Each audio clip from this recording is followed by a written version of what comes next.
whoa, easy! Friendlies! You remember friendlies? Far Cry 3, Tomb Raider, it truly is the year of the bow. But before Lara Croft gets to try her hand at archery, we get to watch Prophet split some apples in Crysis 3. The third main installment of the Crysis franchise by EA and Crytek, set 24 years after the events of Crysis 2 in a New York overgrown with plant life, you play as Prophet. Outfitted with a combination of human and alien technology inside your nanosuit, you uncover a mysterious power source being used by Cell. You'll need all of the nanosuit's capabilities to battle Cell and the Ceph. Well, some. Let's start off where everyone goes when they think of Crysis: the visuals. Having reviewed Crysis 3 on the Xbox 360, we can say with confidence that a new console generation would do wonders for this game. No doubt the CryEngine 3 will melt faces on high-end PCs, but on the Xbox 360, you're looking at minor burns. The literal urban jungle of New York is a sight to behold, but it's just not where it should be. Once you take in the environment for a few minutes, you'll cease being impressed. That being said, the facial animations of the characters are amazing. Psycho, in particular, has some of the most impressive facial animations and rendering to be seen in this console generation. Unfortunately, the visuals are just makeup, covering up the numerous flaws that plague Crysis 3. The nanosuit provides a wealth of possibilities on how to approach every scenario. Whether you want to activate armor mode and engage in a firefight with some invulnerability, or you'd rather activate stealth and be a silent killer, you have options. Using nanosuit upgrade loadouts, such as longer sprinting and assassinations not taking you out of stealth, adds even more variety.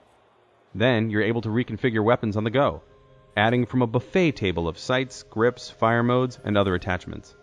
The crowning achievement of Crysis 3 is the bow. The bow is both the best and worst part about this game. It's undoubtedly the best weapon in the game, and it taunts you into playing the game entirely from stealth. You see, normally when you fire a weapon from stealth or engage in melee, you break out of stealth for a short time. The bow does away with that. You can fire and kill an enemy from stealth with the bow and never worry about being seen. Also, shots from the bow are almost always a one-hit kill. You only have a certain number of arrows available to you, but simply turn on your visor, see where your arrows are, pick them up, wipe them off, and you're good to go. It's basically an unlimited supply of ammo for an overpowered weapon. Now, you can still play the game balls to the wall with guns blazing, but things are so much easier with the bow. You could go through 90% of the game without ever using the nanosuit's armor ability. Just sneak around in stealth, assassinating enemies with either melee executions or swift shots from the bow. It's not the only way to play, but it's the most logical one. It's so easy that it does away with any strategy involving the nanosuit. There's simply no reason to ever use anything other than stealth and the bow. It wasn't until the last hour or two of the game that it started becoming necessary to use other abilities and weapons. But seriously, you will feel like a badass the entire time you use the bow.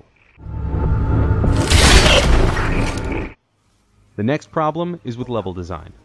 When you see the sprawling urban jungle environment, you'll undoubtedly feel the strong urge to explore. You'll find that there's not much to see. You can go off on your own to a certain extent, but there's never really anything to see or do. You'll get the feeling of an open world, but you're stuck in a linear map that seeks to deceive you. There's little reason to diverge from a straight path to a waypoint. Combined with some poor AI and the bow, the levels offer little challenge. Sometimes you'll have to ascend a building, sneaking around in stealth and picking off with concise shots. And what of those other enemies roaming around? Just wait for them to head towards the body of one of their deceased allies and you'll easily dispose of them as well. It's straightforward with little freedom that feels wasted considering the scope of what Crytek could have done with these missions and maps. Another problem is the story. Boy, is it forced. It's definitely not the game's strong point. Killing is the strong point. Killing with the bow. But it's hard to ignore the shortcomings of Crysis 3's story. You never get the sense of intensity regardless of how hard the writing, action sequences, and voice acting tries. You'll be able to predict what's going to happen 2 missions before it happens. You never want to be bored in a sci-fi shooter that's supposed to be full of action. Crysis 3 comes with the standard multiplayer fare that's found in all modern shooters these days.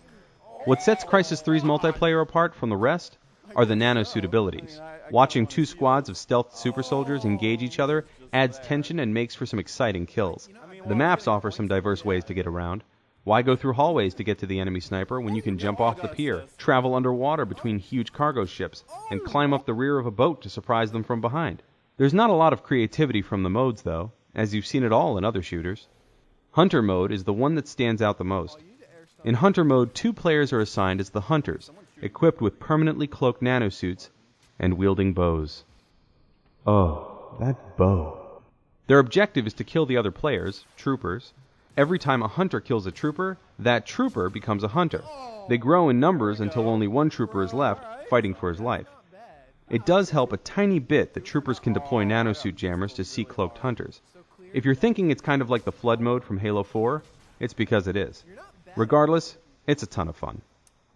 Fans of the Crysis series will enjoy Crysis 3, but for someone with no allegiance to the franchise, it doesn't offer anything not already available in other games. The graphics are excellent at times, but other times they'll leave you unimpressed. Compared to a game like Halo 4, you'll wonder why Crysis is lauded for its visual achievement. The controls are tight for responsive combat, but there's never much of a reason to play with anything other than stealth and the bow. Oh, that bow.